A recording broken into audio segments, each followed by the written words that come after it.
क्या मैं नहीं चाहूंगी कि मेरी बेटी खुश रहे? लेकिन मेरे पास कोई चारा ही नहीं बचा था। तो क्या पुलकित ने कभी अपने बच्चे के बारे में नहीं पूछा? वो आया था हॉस्पिटल में डिलीवरी के बाद देवयानी से मिलने। तब मैंने उसे कह दिया कि उसका बच्चा मरा हुआ पैदा हुआ है। उसने मेरी बात पर यकीन नहीं किया था, लेकिन फिर नीनाद और ओंकार ने मिलकर उसे धमकी दी और वहां से निकाल दिया। फिर क्या हुआ? उस हादसे के बाद देवयानी की दिमागी हालत दिन ब दिन बिगड़ती गई। फिर एक दिन पुलकित आया, कहने लगा कि हमने उसकी बीवी को जबरदस्ती यहां रखा है। फिर मैंने, नीनाद और ओमकार ने उसे धक्के देकर यहां से बाहर निकाला और धमकी दी कि दोबारा नजर आएगा तो उसे जेल में डाल देंगे। हमें डर लग रहा था कि कहीं वो फिर वापस ना आ जाए, इसलिए हमने उससे कह दिया कि देवयानी की शादी किसी बड़े घर के लड़के के साथ हुई है और वो नागपुर वापस कभी नहीं आएगी। लेकिन बड़ी मामी, आपने झूठ क्यों बोला?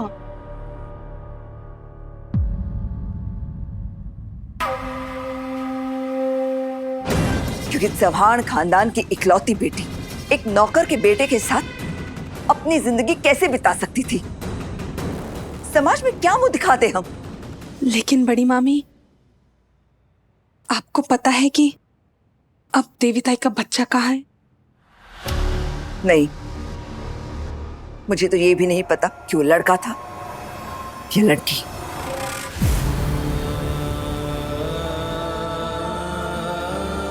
आप मुझसे चाहती क्या है बड़ी मामी? I mean, मैं आपकी कैसे मदद कर सकती हूँ? पत्र लिखा। बेटा तू उससे बात कर, समझा उसे कि वो पुलकित और देवयानी की शादी कराने का इरादा बदल दे। मैं विराट को क्या समझाऊं? बेटा मना मत करना प्लीज। तुम ही हो जो मुझे ये शादी रोकने में मदद कर सकती हो। विराट तुम्हारी बातों को बहुत अहमियत देता है। वो तो उस सई की चालबाजियों की वजह से वो तुम पर कभी कभी गुस्सा हो जाता है। लेकिन बड़ी मामी, मैं कैसे ये बेटा, तुम उसकी दोस्त हो, उस नाते तुम उससे बात कर ही सकती हो। और मैं यकीन दिलाती हूँ कि वो तुम्हारी बात जरूर मानेगा। लेकिन मैं उससे कहूंगी क्या? तुम उसे समझाओ कि आखिर इतने सालों बाद पुलकित के वापस लौटने की वजह क्या हो सकती है। जरूर उसके इरादे गलत है। विराट ये नहीं कहेगा कि देवीताई और पुलकित की शादी हो चुकी है, तो फिर हम उन्हें अलग क्यों करें? बेटा, ये तो पुलकित और देवयानी कह रहे हैं ना कि उन्होंने शादी की किसी मंदिर में। अब ये बात कितनी सच है कितनी झूठ, ये तो खंडोबा ही जाने। बेटा मुझे समझने की कोशिश कर। दुनिया को पता चल जाए कि मैंने देवयानी के दिमागी हालत के बारे में जो कुछ भी कहा वो झूठ था, तो बातों से बातें बनाने में तो माहिर होती है दुनिया। बड़ा, ये शादी हमें किसी भी कीमत पर रोकनी होगी।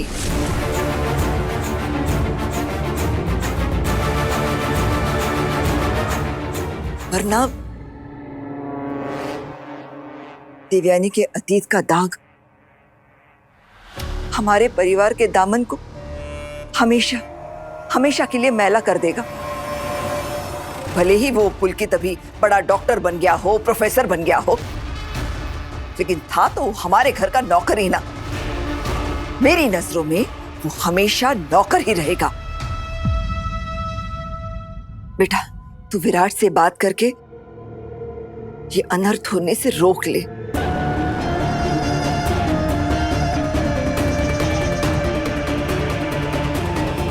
मैं देखती हूँ बड़ी मामी कि मैं क्या कर सकती हूँ। मुझे तुझसे ही उम्मीद है। नहीं तो सही उस जंगली मुर्गी ने पुलकित को इतने सालों बाद इस घर में लाकर 1 मिनट में इस घर की शांति और खुशियां छीन ली।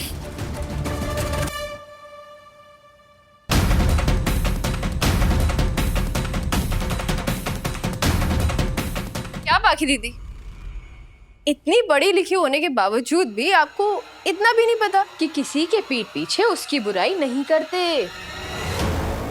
छुप के लोगों की बातें सुनना भी ना पढ़े लिखे लोगों की निशानी नहीं होती। सही, मैं आप दोनों की बातें छुपकर नहीं सुन रही थी। मैं तो आपको और काकू को नीचे पूजा के लिए बुलाने आई थी। वो तो मैंने यहाँ आकर देखा तो परनिंदम परमानंदम चल रहा था। क्यों काकू? बड़ी मामी यहाँ मुझसे कुछ जरूरी बात करने आई थी और बातों ही बातों में तुम्हारा जिक्र निकला। और जिक्र करने में और किसी की बुराइयां करने में फर्क होता है पाखी दीदी। और अगर किसी को मेरी बुराई करनी है तो मेरे सामने कर सकता है। बाय द वे, मैं आपको बता दूं, बुराई करना और बुराई सुनना दोनों ही पाप होता है। और मैं नहीं चाहती आप दोनों को पाप लगे। तेरी जैसी घर बर्बाद करने वाली लड़की से बात करने से बेहतर है मैं इस पाप का बोझ अपने सर पर ले लूं। घर बर्बाद करने वाली लड़की? मैं तो देवी ताई का घर बसाना चाहती हूँ।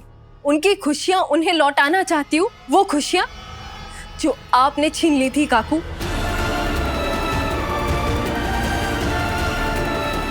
और अब जब आपको अपनी गलती सुधारने का मौका मिल रहा है काकू, तो आप इस शादी के खिलाफ हैं? हाँ, खिलाफ हूं और मरते दम तक खिलाफ रहूंगी। मेरे जीते जी ये शादी कभी नहीं होगी। उनकी शादी तो होगी और आपके जीते जी होगी। और मैं भी देखती हूँ ये शादी होने से कौन रोकता है। बड़ी मामी प्लीज, अगर पत्थर पे सर मारेंगे ना तो चोट हमें ही लगने वाली है। इससे बहस करने का कोई फायदा नहीं है। क्या बात है बाकी दीदी, आप मुझे इतनी अच्छी तरीके से जानती है, मुझे नहीं पता था। हाँ, तुम्हें तो ये भी नहीं पता कि पूजा का मुहूर्त निकला जा रहा है। कहा है सही, मैंने तुम्हें पत्र लिखा और वहिनी को बुलाने के लिए भेजा था ना, और तुम भी यहाँ पे आके रुक गई और उनकी बातों में लग गई।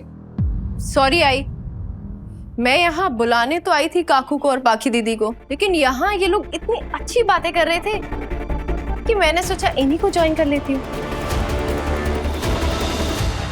अच्छा, जरा मैं भी तो सुनूं क्या क्या बातें हो रही थी। मस्त मस्त, अब देर नहीं हो रही है पूजा के लिए। हाँ, चला सगळे।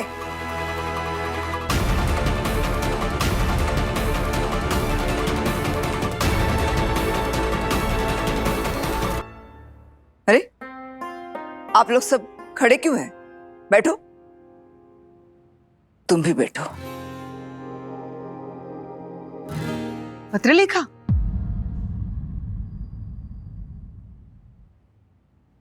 कहा है? तुम विराट के बगल में क्यों बैठना चाहती हो?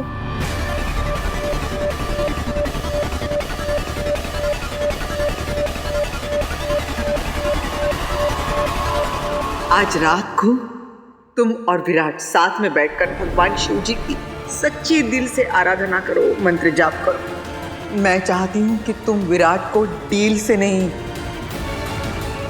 दिल से अपना पति मानो। वहिनी ऐसा क्या करता है? ये पूजा है, पूजा में कोई भी कहीं भी बैठ सकता है, और अगर पत्रलेखा को वहाँ बैठना है तो उसमें प्रॉब्लम ही क्या है? प्रॉब्लम है ना सोनाली, महाशिवरात्रि की पूजा है। ये पूजा पति पत्नी साथ में बैठकर करते हैं। देखो तो फिर उस हिसाब से विराट की पत्नी सही को उसके साथ बैठना चाहिए ना, पत्रलेखा को नहीं। वो यहाँ तब बैठेगी जब यहाँ होगी। लगता है उस लड़की को इस पूजा में कोई दिलचस्पी नहीं है।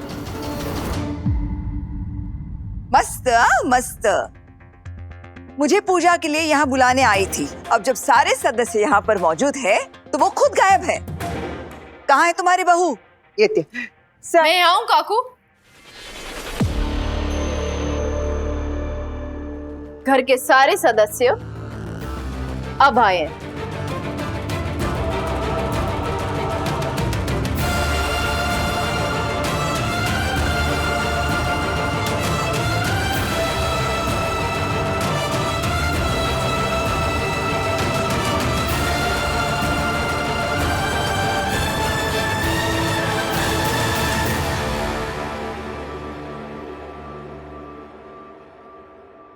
मैं भी पूजा में बैठना चाहती हूँ। मैं चुप रहूंगी, कब तक बसना, कुछ नहीं बोलूंगी।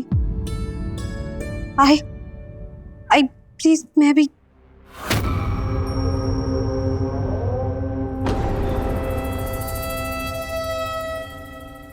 और ये क्या है?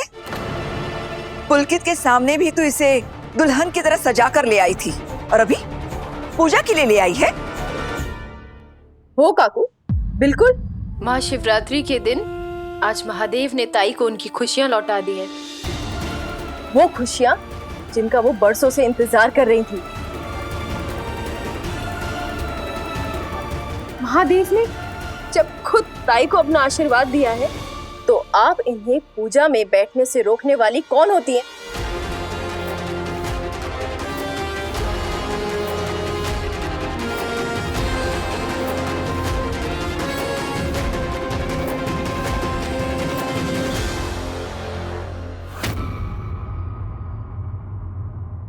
तुमने कोई कसम खा रखी है क्या? अगर वहिनी ने किसी बात के लिए मना कर दिया तो वही बात करोगी तुम? ओ महारानी, समझ में नहीं आता है, बहनी इस घर की बड़ी हैं। अगर उन्होंने कुछ करने को कहा है तो सोच समझ के ही बोला होगा ना। ओमी काका, काकू की समझ तब कहाँ गई थी जब इन्होंने सबसे झूठ बोलकर पुलकित सर और देवी ताई को हमेशा हमेशा के लिए अलग कर दिया था।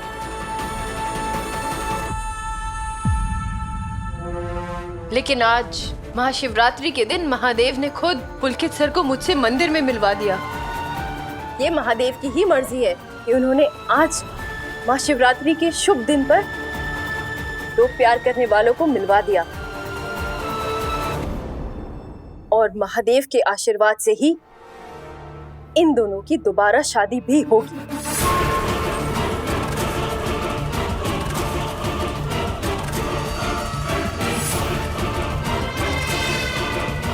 इसीलिए काकू, ताई का पूरा हक है कि वो अपनी और अपने पति की नई जिंदगी की खुशियों के लिए प्रार्थना करे।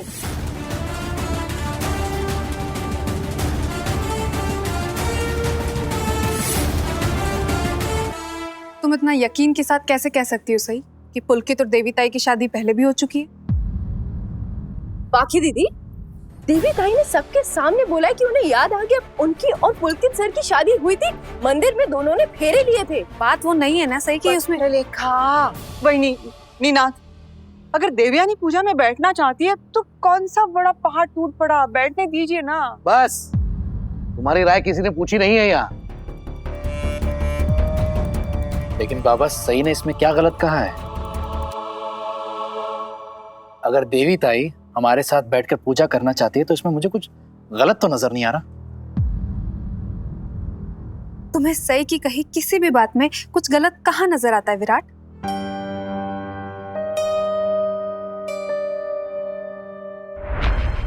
अभी जो बात कर रहे हैं उसी के बारे में बात करें।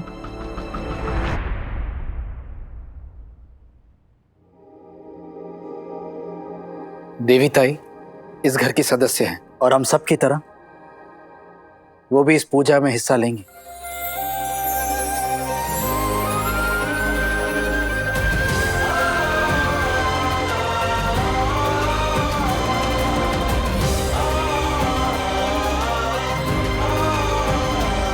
आ जाता है।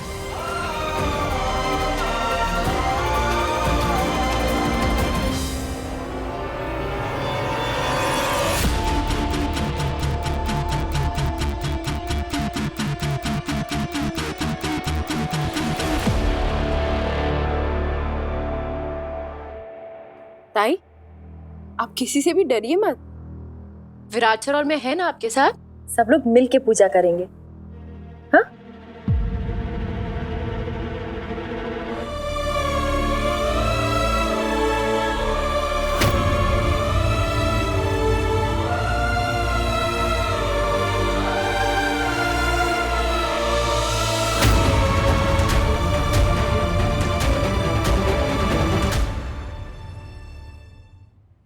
चलता है।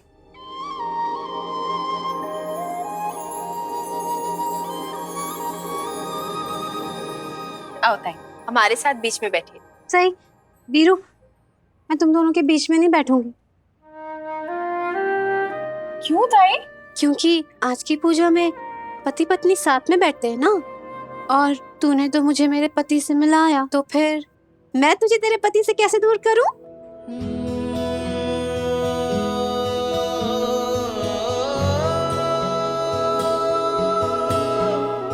देखा कितनी समझदार है हमारी देवयानी।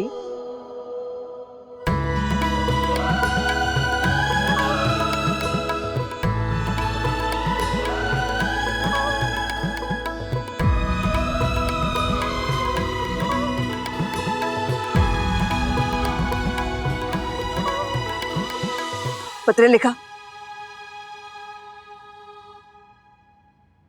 मेरे पास बैठो। आओ। विराट, सही, शिवाभिषेक करना है, शुरू करो।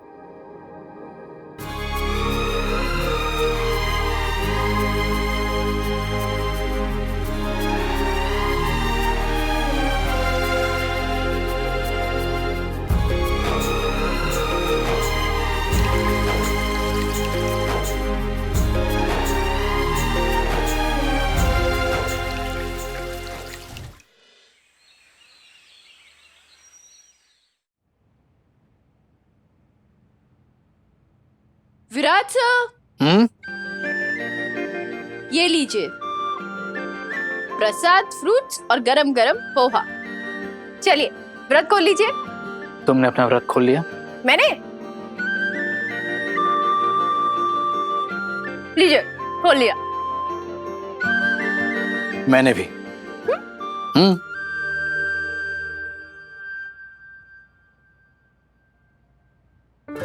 अभी स्मार्ट।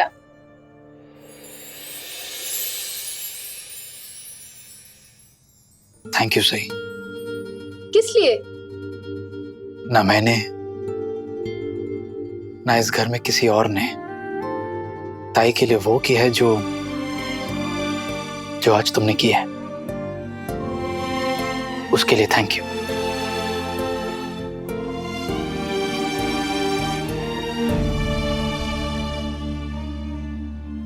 अब आप बात बात पे हाथ पकड़ेंगे और ज्यादा गुस्सा आ गया तो शायद किसी दिन हाथ तोड़ ही दे।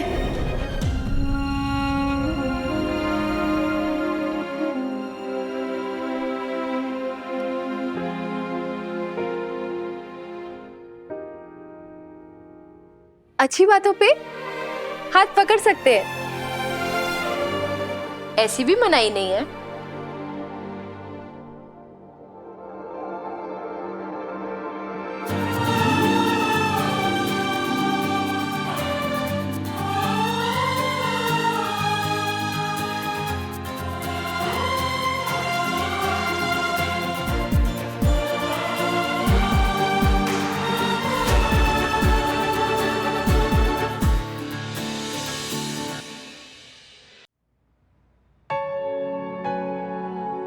वैसे विराट सर, एक बात बताइए, मुझसे पहले आपने क्यों नहीं सोचा कि देवी ताई शादीशुदा है? मैं सोचता भी कैसे सही, क्योंकि जब पुलकित यहाँ रहता था मैं बहुत छोटा था और मुझे जरा सा भी आइडिया नहीं था कि देवी ताई और पुलकित के बीच में कुछ भी है। जब घर वालों को इसके बारे में पता चला तो तब मैं एकेडमी में था, और जब मैं वापस आया तो मुझे ये बताया गया कि देवी ताई किसी को चाहती है और उसने देवी ताई का दिल तोड़ दिया है, इसलिए उनकी हालत ऐसी है। लेकिन आपने देवी ताई से नहीं पूछा, उनसे नहीं बात की? नहीं, क्योंकि काकू ने मुझसे ये कहा था कि अगर मैं देवी ताई से इसके बारे में बात करूंगा तो उनकी दिमागी हालत और बिगड़ जाएगी, इसलिए ना मैंने कुछ पूछा ना सवाल उठाया। लेकिन अब सोचता हूं तो ऐसा लगता है कि काश काश मैंने कुछ पूछ लिया होता, सवाल उठाए होते, बिना सोचे समझे काकू की बात सुनी ना होती, ना यकीन किया होता। काश। लेकिन इसमें आपकी भी गलती नहीं है। इस घर में तो काकू की बात ही पत्थर की लकीर मानी जाती है ना। लेकिन शायद इस बार आपको एहसास हो गया होगा कि किसी की भी बात पर ऐसे आंख बंद कर यकीन नहीं करना चाहिए। सही, मैंने आंख बंद करके अरे मैं एक जरूरी बात तो आपको बताना ही भूल गई। क्या? पुलकित सर और देवी ताई की एक बेटी है।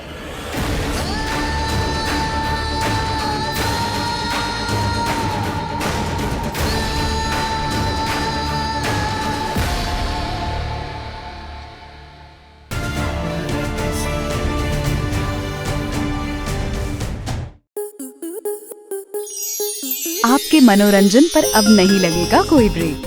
स्टार प्लस के बेहतरीन शोज देखने के लिए लाइक, शेयर और सब्सक्राइब करें स्टार प्लस यूट्यूब पेज को।